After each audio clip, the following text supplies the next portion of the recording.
Operation सिंदूर पर 7 मई 2025 को हुई प्रेस कॉन्फ्रेंस के दौरान भारत ने अपनी प्रतिक्रिया को केंद्रित, संतुलित और गैर उत्तेजक बताया था। यह विशेष रूप से स्पष्ट किया गया था कि पाकिस्तानी सैन्य ठिकानों को निशाना नहीं बनाया गया। साथ ही दोहराया गया कि भारत में किसी भी सैन्य लक्ष्य पर हमले का उचित जवाब दिया जाएगा। 7 से 8 मई 2025 की रात को पाकिस्तान ने उत्तरी और पश्चिमी भारत में स्थित कई सैन्य ठिकानों को, जैसे कि अवंतीपुरा, श्रीनगर, जम्मू, पठानकोट, अमृतसर, कपूरथला, जालंधर, लुधियाना, आदमपुर, भटिंडा, चंडीगढ़, नाल, फलौदी, उत्तरलाई और भुज पर ड्रोन और मिसाइलों से हमला करने का प्रयास किया।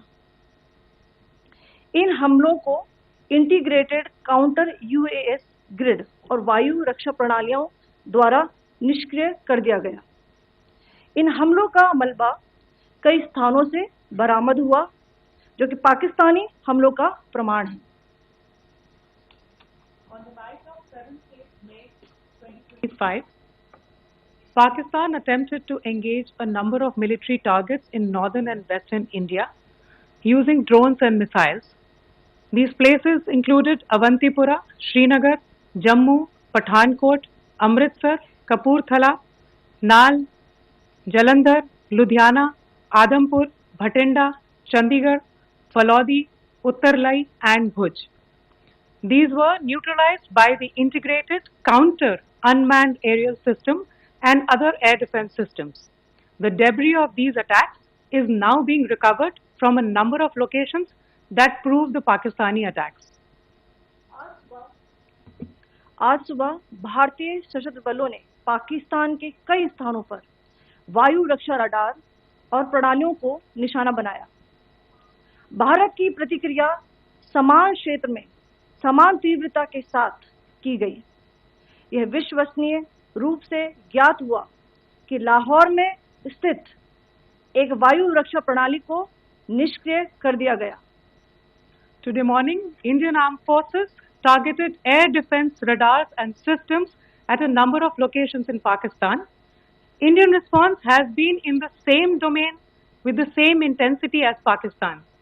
It has been reliably learned that an air defense system at Lahore has been neutralized.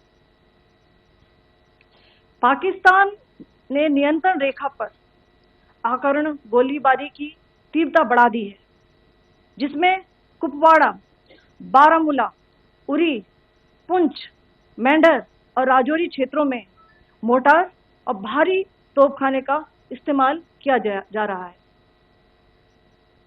Pakistan has increased the intensity of its unprovoked firing across the line of control using mortar and heavy calibre artilleries in areas in Kupwara, Baramulla, Uri, Poonch, Mendhar and Rajouri sectors in Jammu and Kashmir. 16 innocent lives have been lost, including 3 women and 5 children, due to the Pakistani firing. Here too, India was compelled to respond to bring mortar and artillery fire from Pakistan to a halt. Indian Armed Forces reiterate their commitment to non-escalation, provided it is respected by the Pakistan military.